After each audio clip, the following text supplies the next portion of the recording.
We did. Duh. So here's the details from the trip we have been promising. Yeah, it took a week. Yeah, a lot of driving. Our average was between 8 and 11 hours a day. Yeah. Yeah. I think that one day was closer to 12. Oh, that one day was like 16 or something. Yeah, because we added a lot of things in unexpectedly. But here's all the footage and all the fun things that we saw. Yeah. Day 1. It's Friday. Loading up the van. And our tiny house. We already had a tiny house. It was pretty small. Which made it pretty easy to fit it all into a van. And we were very excited, so everything was already packed. Yeah. So that was pretty easy. I think the most intricate part was making it so that I could fit my plants in the back of the van. So I was like, put everything else in the van and then draping a tarp over it so that then I could have like a water barrier and shove my garden in the back of the van as well. We brought 6 tomato plants. Yeah. Right? No. We 4. 4 tomato plants. 4 tomato plants. A pepper plant. And I think basil. Oh, no. So, yeah, that took a little bit longer than we thought. Yeah, that tells you how small we were already living too, that we could fit our entire apartment in a van and 6 plants.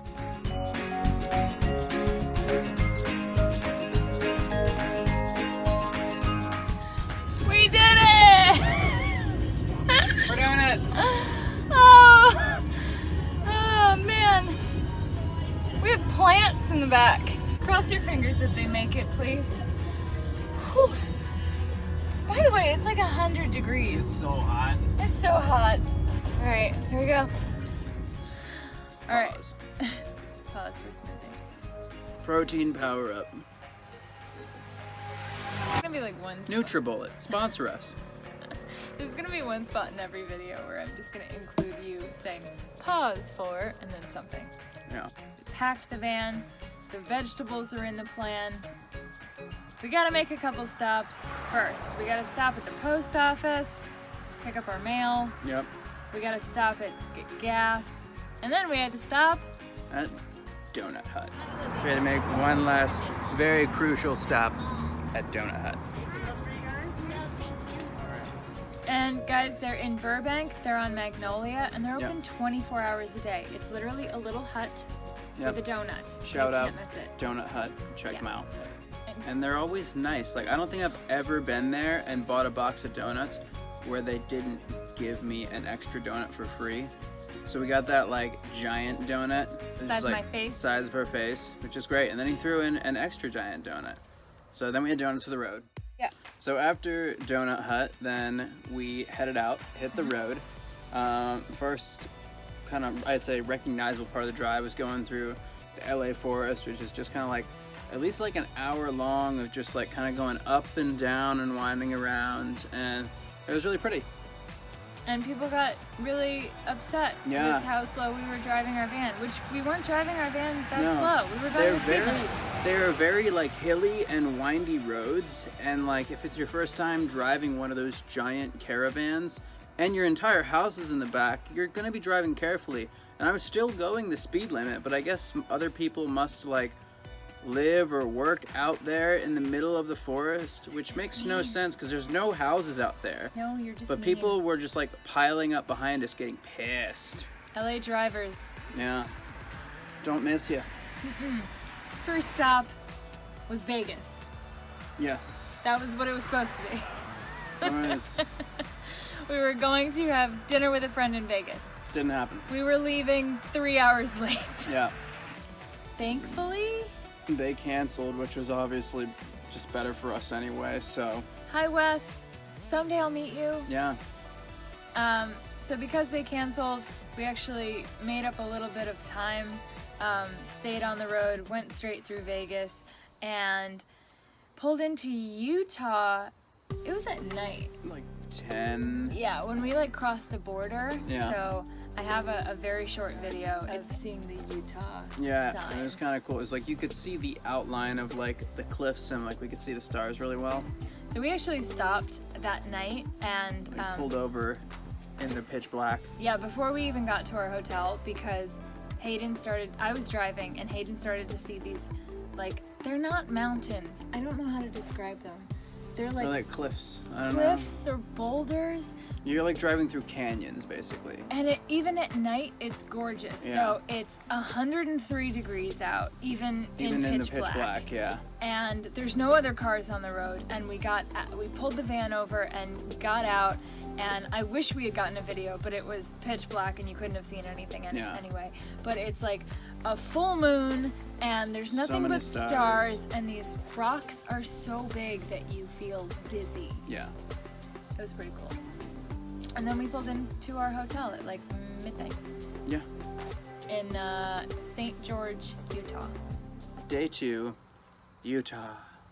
Utah is beautiful. Yeah, probably our favorite state. Gorgeous. Gorgeous. Saturday was our longest driving day because of Utah. Because it was so pretty, and we didn't realize how many stops we were gonna want to make. So we left very early. We left at like 7 a.m. Yeah, after getting in the night before at midnight. Yeah. And taking showers and going to sleep right away. We got up and we're out the door, got a full tank of gas by like 7:30.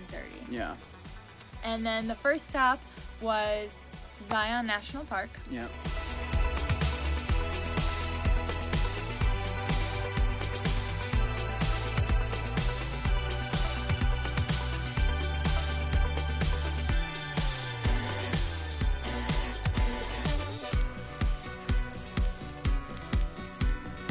So Zion's gorgeous. Yeah, Zion was amazing. We got out a bunch. Yep, and then Kara very nervously watched me because I had to run up on top of one of the cliffs. So we get out of the van, we park on the side of the road, and he had seen this cliff and he was like, oh, I bet you could just like run up that. All these just look like you can just run up, because they're not like rocky. They're just kind of like a big rock. Very smooth, like almost like at a distance it looks like it's just like sand because it's like rounded and like so, I don't know, it's smooth. So I turn around and he just goes, film me! So Hayden's giving me a heart attack by randomly climbing up this rock.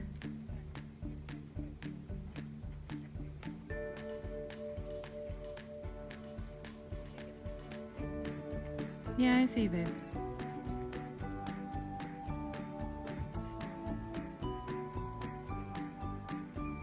I think he's gonna stop.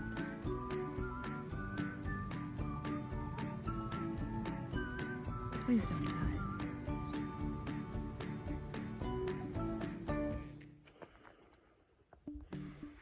I feel like Mufasa on the edge of this rock.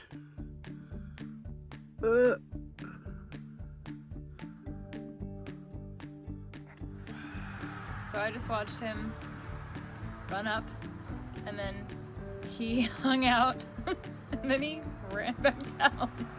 I was much more, ran up there. I was much more careful coming back down. Yeah. So there he is. He's at the top, and he didn't die. And the way the canyons are, you can hear everything. So like I could hear your shoes on the rocks, or I could hear like when you got to the top, like you talking. It was very strange.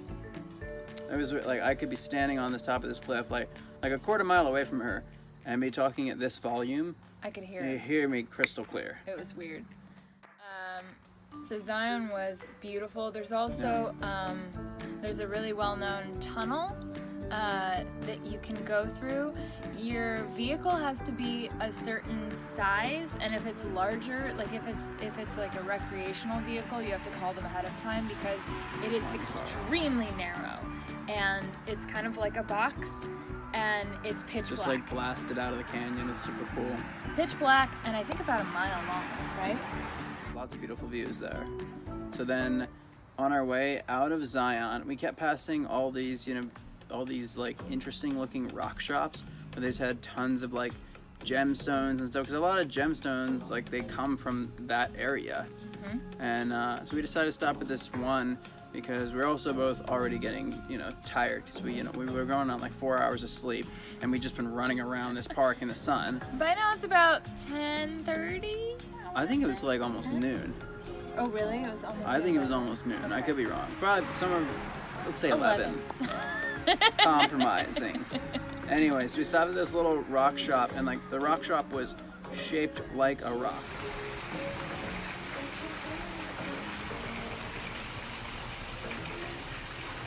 It's called the Rock Stop, Rock stop. and we talked to the owner. Shout out Don. Don, that's his name. Awesome. He was incredible. We asked him about the rocks. We asked him about like what he did. He dug them all himself. I guess he works with someone who is like a polisher and a cutter, and like he goes out and finds most of these rocks, or at least the local ones in the area, and then has a friend who cuts and polishes them, and then he sells them in the shop. And I could be wrong, but I'll bet he makes just as much of his profit on coffee. He makes a great cup of coffee. Yeah. Thanks, Don. Great iced Americano. Yeah. So we got ourselves a rock. Mm-hmm. We got some coffee, and he told us. So we told him where we were going. We had just come from Zion. We were on our way to Bryce. And Bryce Canyon is a little further in off the highway. And because we were worried about time, I said, can you kind of just like drive by it? Or do you have to really like go in it? And he was like, no, you have to go in it. After we stopped at the rock shop before going to Route 12, then we went to Bryce Canyon. On Don's opinion, he's like, no, you gotta go in. So we paid to get in there as well, and we drove all the way. There was a bunch of stops, but we drove all the way up to the top, which is called Rainbow Point, and it's a little over 9,000 feet. Yeah, beautiful. Videos just can't capture it. It's really gorgeous. They call it Rainbow Point because you can just see so many different colors in the rocks. But here's what we did capture.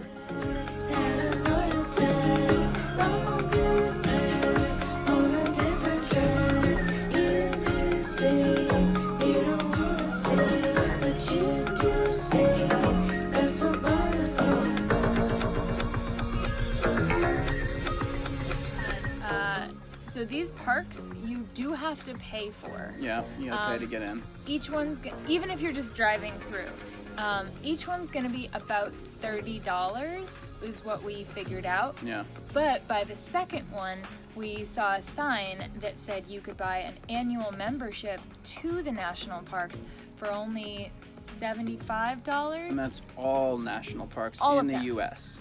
All of them. So for a year. We were already going to be hitting 2 in that day.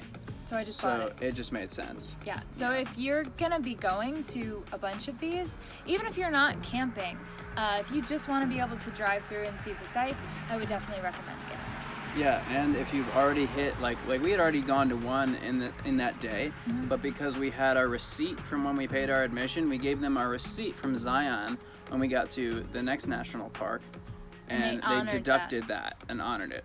Yeah. So if you want to go see a bunch of national parks, just save your receipts and stuff. But he also told us when we were leaving Bryce Canyon that we had to drive on scenic Route 12.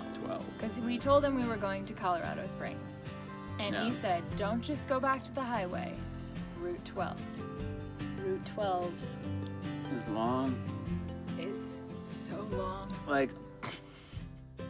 I would put it this way, like, everything about Utah was gorgeous, but if you've never been around like cliffs and canyons like that, like the first time you are like, in it and just like, looking up at them, it's like, it's really like captivating, but almost in the same sense, like gives you like vertigo. You feel dizzy. Yeah, so it's like we've already been running around, looking at these parks, and then you get to this road, and it is just endless, up, down, around, up, down, around, like just, and it's like every mile or so, like the color or the texture or the shape of the rocks change, or like there's trees and there's no trees at all and it's just rocks. So it's very cool, super beautiful, but after you've already spent like 4 hours running around national parks, and then about 2 hours into this highway, I was like never so ready to be done with nature. I'm like, God, I feel terrible that I'm complaining about this, but I've never wanted to just be on a plain, straightforward highway more in my life. I had such a headache. It's a lot. But it was beautiful. Yeah. We finished up Route 12. Finally got on a straight highway. What a relief. By the way, it's also 103 degrees outside. Yes. Every time we got out, it's 103 degrees. You're at a gas station in the middle of nowhere. It's 103 degrees. So we're done with Route 12. We finally crossed into Colorado. I think at that point we had switched driving. It's getting to nighttime. Yep. We get to Colorado and we are still 4 hours. We have texted because when we're going to Colorado, we're staying with a great friend of mine, Sean and Tabitha and Jason, you're just amazing people, by the way. Shout out to you guys. So we've probably texted them like 3 times now, like, hey, so we're running a little bit later. Hey, so we also stopped at this national park. I'm sorry, we're running another hour later. Hey, so it's actually gonna, and like it just kept going forward and forward until it was like, hey, so we're actually not gonna get there till like 1:30 in the morning. I'm really sorry. And then I felt really bad, and I was like, maybe we should just get a motel. It's gonna be like 2 a.m. Yeah. Like, what if they're asleep? And we texted them, and again they were like, no, it's cool. No, it's fine. I'll be up. Sean's like, no, I'll be up. Don't worry about it. You guys have fun. So we got there at 2 a.m. It was just a little bit before 2 a.m. What about? And they were so sweet. We had a wonderful like bed made up for us.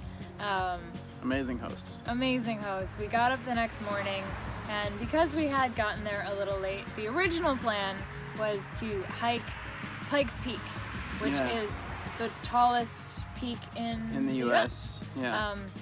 But because of the elevation and how long it takes, that is the kind of hike that you start at like 4 or 5 in the morning.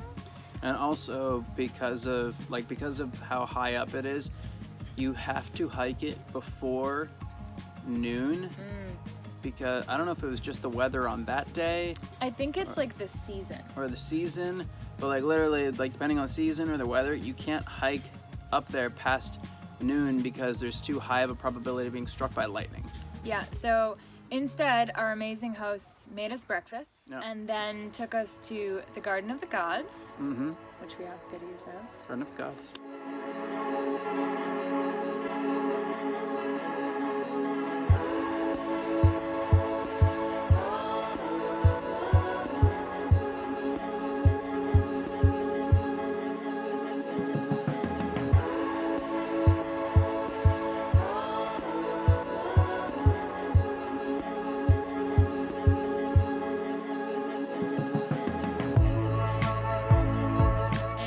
Also took us on this other hike to Mount Cutler, which was super cool and had great views. Yep. And as you can see in the video, this is about 2-3 o'clock in the afternoon, and the thunderstorms are rolling in. Yeah. Hello. We are at Mount Cutler. Cutler. Mount Cutler. And right behind us is the Rocky Mountains. And a storm coming in. Yes, you can hear the thunder. It's pretty dope. See all of those thunder clouds. Thanks. Check it out. Wow. Pretty crazy. So we had a great day with them, and then we came back to the house, played a little ping pong. Yeah. Oh, nice. I didn't know you got that. The rain started. We had a frantic landslide across the country, and like that was the one opportunity because we were staying there for like a full a little bit over 24 hours. So we took all the plants out of the van and put them in Sean's backyard, and then we were watering the plants out there. So then there was like a weather advisory that it was about to hail, so we had to run out and get the plants, and we ended up getting hailed on a bit as we were bringing them in. Yeah, those thunderstorms are no joke out in Colorado Springs. And then we had a great dinner. Hayden got a little altitude sickness. Yeah, altitude sickness is no joke. My biggest advice for that is just because you're up so high, You won't, and if you're being active at all, you won't even know that you're sweating because it evaporates from you so much, so you don't even know you're dehydrated. So most of the time when I got altitude sickness, both times all I really needed to do was take Advil and then drink a bunch of water, and within an hour or so, I was good. I did take Dramamine the second time, but I would say overall, like, just be super anal about drinking water, and you'll probably be fine. And especially on these long, like, trips, you know, you're driving for 8 to 10 hours a day, and it's really easy to say, oh, I don't want to drink a lot of water because I don't want to stop and pee. Just do it. But just drink the water. Drink the like, water. take some toilet paper and, like, throw it in your back seat or something. Stop, pull over, like, just drink the water. Being dehydrated is no fun, especially when you're driving over the mountains. Yeah. So. Goodbye, Colorado. Goodbye, friends. Hello, dirty windshield. Yeah. We're gonna stop here. Dun dun dun. And you're gonna have to wait for the rest of the video. There's 4 days left. Like and subscribe, so that way you'll get a notification for part 2. Part 2. We'll see you then.